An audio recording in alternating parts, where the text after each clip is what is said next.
berapa?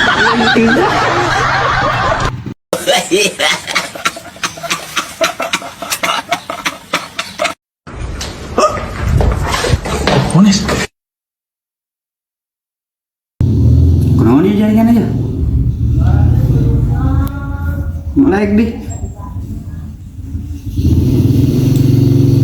Jaringannya goblok deh.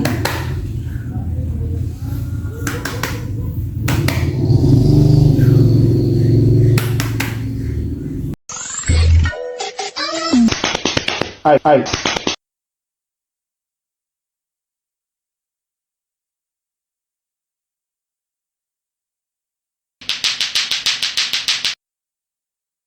Oke teman-teman sahabat Imam Sejalantang, kali ini kita akan melakukan proses penyiraman. Penyiraman apa? Yaitu berupa tumbuhan kacang-kacangan biar tumbuh subur dan berbuah lebat seperti ini.